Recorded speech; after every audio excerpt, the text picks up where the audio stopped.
to another vlog. Are you happy to see me? Do I look fantastic? Thank you for letting me know.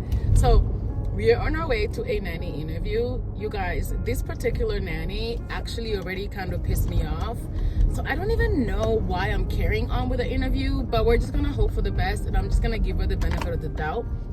But this interview was originally scheduled like the 4th. She did end up canceling for like family situations or whatever it is that she canceled, which completely understandable. I don't know if you guys remember that one night when I was getting ready and I was like, uh-oh, never mind, nanny just canceled. It's the same nanny. The reason I'm kind of annoyed with this nanny is because like today our interview was scheduled for 12:30. No, it was scheduled for noon. So I get dressed, I get ready. Around 11, when I just like started trying to make my way out, she messaged me and she's like, hey, I actually can't do noon anymore. Can we meet at 1:30 instead? So I'm like, okay, 1 cancel, not a problem. 1 reschedule, I don't know, it's giving flaky. And if you know anything about wanting a nanny or wanting someone to take care of your kids, the big thing is you have to be reliable, because if I got plans because someone is gonna be here to take care of my kids and you're late or you're canceling, obviously that messes with my plans. So automatically very annoying, but I kind of chugged it off to whatever, things happen. I'm on my way to meet her there now. Remember, she said 1:30. She won't text me like right as I'm leaving the house, and she was like, hey, I'll be there at 1. Girl, what do you mean you'll be there at 1? Like, you just told me we're meeting at 1:30. Like, what does that even mean? I don't, girl, see, you know, like, it's giving annoying. But anyways, while we're at it, let me tell you guys what's going on. We have about 20 minutes, so let me give you guys an update with the whole moving situation. I made a little video on TikTok after we found out, but this is the full breakdown. Basically, let's just call it the full breakdown. I'm gonna give you guys as much detail as I can. We're not getting our stuff back. We are not getting our stuff back. So we went on our family trip. The day we got back from our family trip, we got a message the night before we left from our family trip, and it's like an automatic message that like, update, like your stuff is scheduled to be delivered today at this particular time. No, not time. It's scheduled to be delivered. It's loaded in a truck to be delivered. Here is the truck driver's number. So we call the truck driver's number the next morning when we see the message, and he's like, hey, like, I might be delivering your stuff today or tomorrow. I'm not sure yet. I'll call you guys at 1 p.m. and let you guys know. So it's Thursday and we're like, shit, we have to leave. We might as well get out of here and get to the house before the time. He calls us at 3 p.m. and he was like, hey, I'll be there between 5 and 6 p.m. So we're home now, and the truck shows up at our house at 5 p.m. and the trucker comes in, pulls up, everything is cool. I am like delighted. I like took a picture of the truck. I was like freaking excited. So he starts up offloading our stuff. He's like, it's gonna take us a while. Like, we're kind of, the garage is open, we're supervising, but not really. And then he's like, oh, he knocks on the door. And he was like, oh, I just got a message from the boss that because it took us so long to get here, you guys have to pay an additional fee. It was like an additional couple $1,000s. And I'm like, excuse me? Like, we're not paying you more money, especially when our stuff was supposed to be delivered on the 12th. And it's now a month later. Are y'all insane? So the guy is like, yeah, sorry, I'm just a truck driver. This is what I was told. Immediately we call our lawyer, and he was like, do not talk to them, do not say anything else, call the police, we need this in a police report. We call called the cops, which was so embarrassing because literally we just moved into this damn neighborhood and there's like 4 police cars in our house. The police officers show up and they were like, okay, what's going on? We tell them what's going on, and they're like, okay, this is mainly a civil matter that needs to be settled in court, unless these people have a piece of paper saying that you're supposed to pay a certain amount before they deliver, which they don't. And since they don't, then they can't hold your stuff, so they need to deliver your stuff. So the truck driver here that calls the boss, and the boss is like, okay, whatever, offload the truck. They offload the truck, and I'm looking around and I'm like, this doesn't look like our stuff. So the police officer's like, is this your stuff? I'm like, this is not our stuff. I'm like, this is not our stuff. Like, I don't understand what, like, this is not our stuff. So I'm like, oh God, at this point it's late at night. So then we call the company because the truck driver is like, listen, I don't know anything, okay? These people, I pulled up, the truck was already loaded and they just gave me a piece of paper of where to deliver these things. So he's like, yeah, just call the manager back. They call the manager back and the manager's like, oh yeah, about that. If we don't have your stuff in that truck, then we don't have your stuff at all. And we're like, what do you mean you don't have our stuff? So he's like, yeah, at this point, she's like, yeah, at this point, this is gonna have to be dealt with insurance. You're gonna have to file a claim. So I'm gonna send you information to file a claim about your stuff, but we can't really start filing the claim until 60 days later. But yeah, that means we don't have your stuff. And I'm like, what do you mean? Is it in a warehouse? Is it somewhere? Like, what do you mean you just don't have your stuff? She's like, we just don't have your stuff. That means you just have to file a claim for everything that was in there, like your stuff. Like, we don't have it. She didn't give us an explanation. They didn't give us where our stuff is, how they lost it, if they lost it, or what's going on. She was just basically like, we don't know what, like, at this point, we ain't got it. Like, literally, it was as simple as, we don't have your stuff, file a claim. I'll send you documents and information on how to file a claim. But you can't really file a claim until 60 days. It's in your contract. Like, that's just our rules. I'm like, what are we waiting for in 60 days? Why can't we file a claim now? Like, what happened to our stuff? No answer. She's like, listen, ma'am, and she's rude as hell. I don't know what to tell you. I'm telling you that our company doesn't have your stuff anymore. Where is it? Nothing. What happened to it? No answer. So at this point, we tell the police officer to file a report for us. The police officer is like, I can't file a criminal report since there is nothing criminal happening here. And this is more of a civil matter, but I can file a report of today's incident and what happened when we pulled up and how they didn't want to give you your stuff and everything that I can, but it is not a criminal report. It's just an incident report. Fantastic. So the police officer filed the incident report and we can call and have it, the judge can call and have it. And that's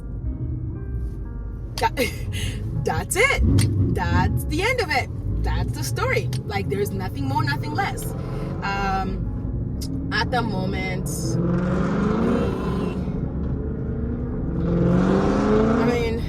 we're working with our lawyer. We're filing a lawsuit against them. I don't think they've been served papers yet because as of now, we can't even find a real address to the company. The address that the company had online leads to like a dingy little abandoned house. So we don't even know if it's the real address. And a real backstory, we did not book directly with this moving company. We did not book with this moving company. We didn't book with this moving company. This is not a company that we sorted out to book with. This company, the original company we booked with, is a 5-star company. It was in the New York Times. They're a trusted company. They literally have my friend is a military wife. Like, she used this company. And if you've been following on my vlogs during Vlogmas, then you know that this company, I can't stand driving by like freaking loud ass cars. It'd be annoying me. But if you've been following me since Vlogmas, then you'll remember I told you that like this company in their contract, the company that we originally booked and paid with, that came to our house to get a quote, there's a tiny little line in their contract that says if they don't have availability, they can broker our move to a different company, to like, they can broker. So they're basically acting as brokers for us. We thought we were dealing with them directly. Turns out they decided to broker our move to this other stingy little company. Upon doing more digging, we find out that this company, that the company we originally hired a broker to, that's the only way they get clients. I'm gonna show you guys some of the reviews on this company, some of the things people are saying on this company that they've dealt with. Everyone who has fallen victim to this company, it's been the same story. They hired a moving company that's legit. That moving company brokered their move to this particular company, whether to save money for whatever reason. Some people are lucky and they get their stuff. Some people are lucky to get their stuff. Some people get their stuff and everything is broken or half of it is stolen. Other people just don't get their stuff. We unfortunately fall under the other people don't get their stuff. We even saw that this company already has 3 lawsuits currently going on against it. And our lawyer talked to some of the people. Apparently, like, they can't even find the owner of this company. Like, there's a lady who was on the review saying she's been trying to do the insurance or the file a claim. She said she's been filing a claim for 7 months and have not gotten anything.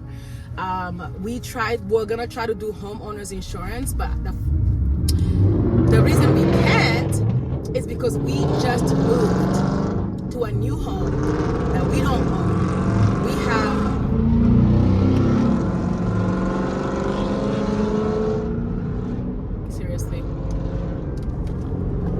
we currently have renter's insurance in this home, so it's not gonna cover our stuff that was never in this particular home. I don't know how to explain how I'm feeling right now. And it's like,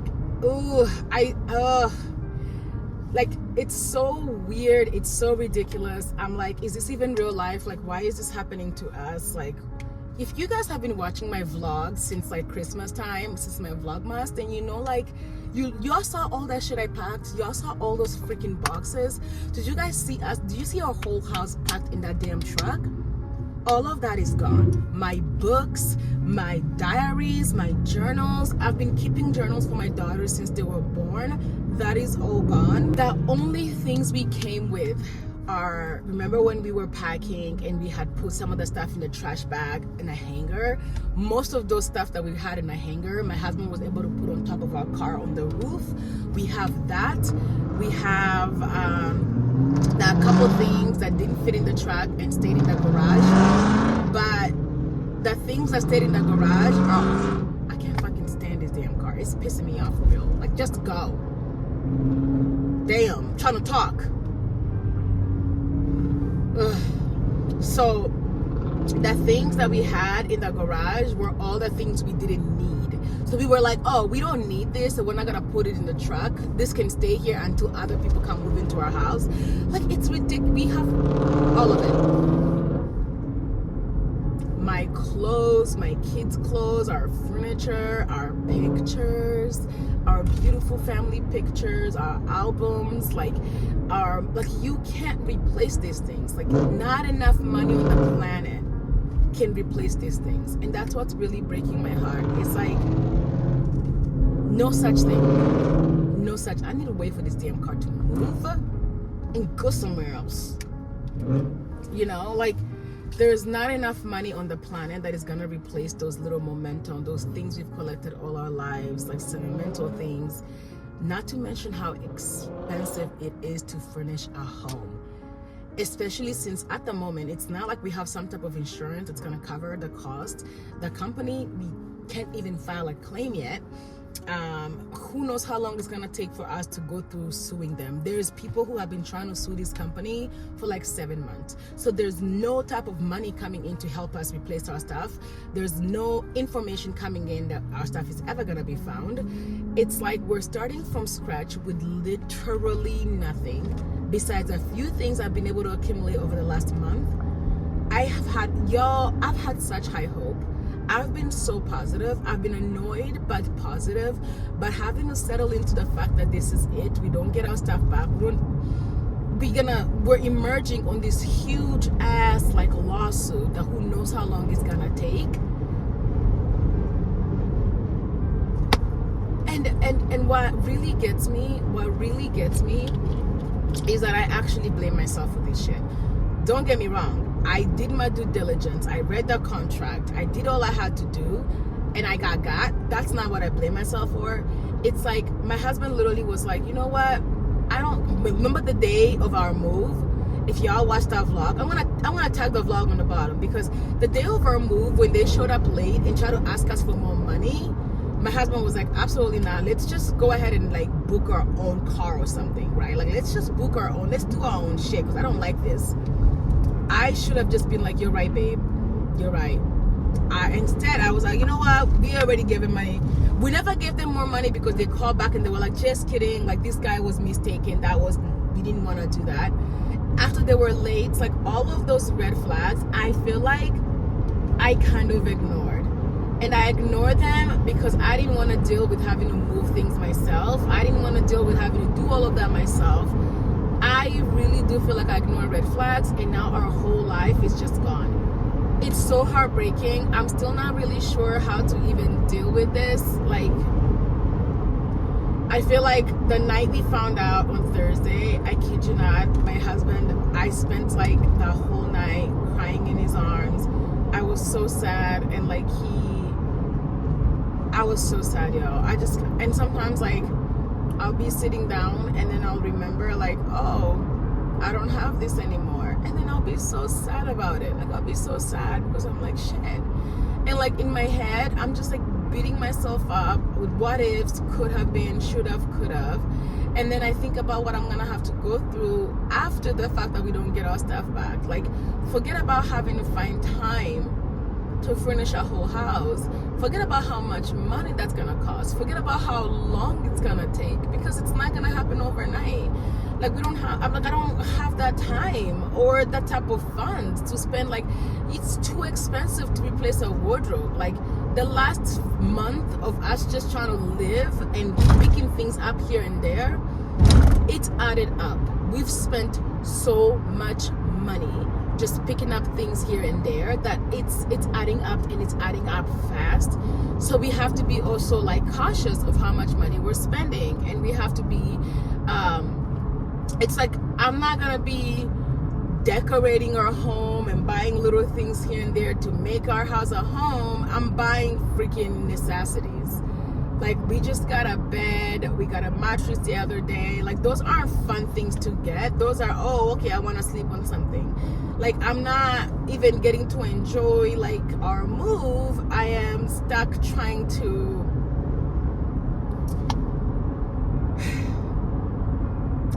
I'm stuck trying to get things for us to survive, not things to make our house a home. And that also makes me really sad.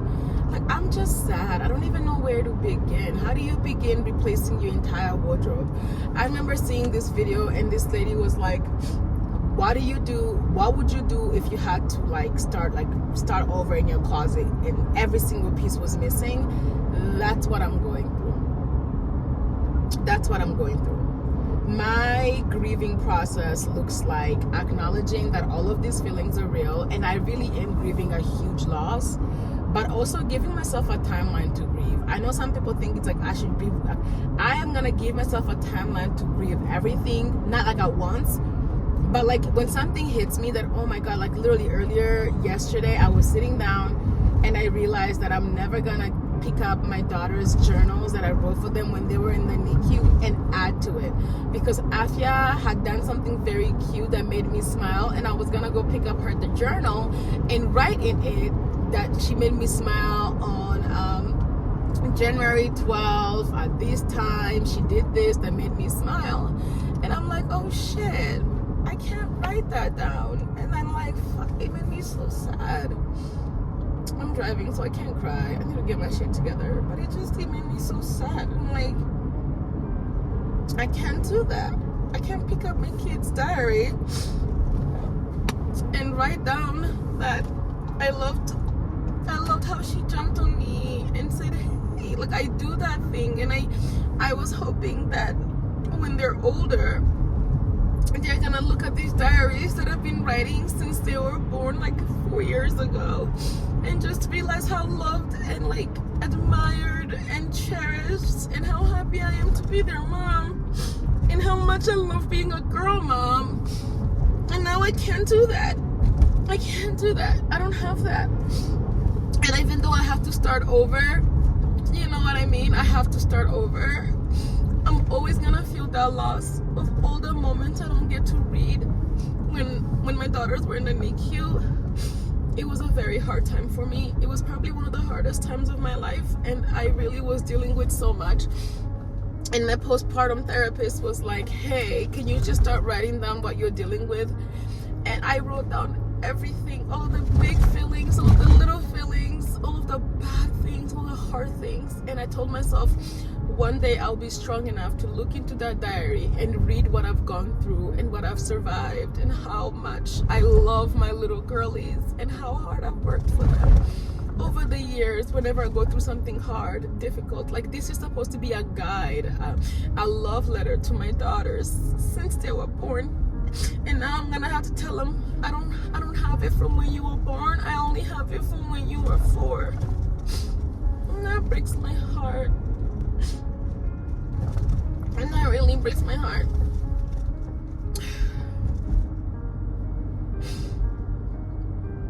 Oh God, I'm trying not to freaking be a mess right now, but this is kind of how I've been dealing with this, to be honest. Like, one minute I'm myself, I'm happy, I'm cheery, and the next minute it hits me and I'm breaking down, and then I'm back at it, and then I think of something else that's tiny and small.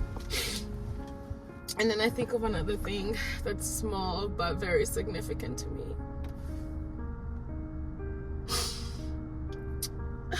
I'm sick of it too, because like I shared my journey on TikTok and everyone's like asking me like, what about this? What about this? And I'm like, yo, shut up. Like, obviously they don't have the full story, and you guys have a little bit more background and full story on here. So they're just like asking like, oh, give us the company name, or give us this, let's all like, yo, that doesn't freaking matter. I can't give you the company name because we want to fucking sue them. I can't give you the company name, so I want to sue them. I can't give you the company name and you guys go on their freaking app and trash them, and then I get sued. I'm trying to get my money back or my time back, and like bringing it to social media is not gonna help. But obviously I already started talking about it on social media, so I kind of have to give people an update, which kind of sucks. Wait, overall, I don't know. I think I'm just sad about it, and I'm trying to be okay with being sad about it, and that's about all I can do. I think I can just be sad and be okay with being sad about it. We're here. I'm just a little early, I guess. I need to find parking. This is where my husband and I were last time when we had our dinner.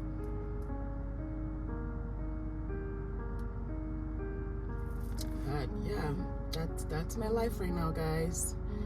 I'm gonna look for some parking, hopefully some underground parking or something, and that's the story. Before I head back home, a quick update. The nanny that I was interviewing literally never showed up. I pulled up, I went inside, I sat down, and she just never showed up. Calls me like an hour after we're supposed to meet, and she's like, hey, something came up, can we meet again at 3:30? And I'm like, don't even worry about it. So you know what I did? I went, I grabbed myself a little brunch, a little lunchy lunch by myself, walked around the city a little bit, and that's how I spent my day. And you know what? I'm not mad about it. So thank you for hanging out with me. Thank you for joining me for another kind of sad video, but I still hope you enjoyed it. And I'll see you on another vlog. In the meantime, here is how I ended up spending my little afternoon.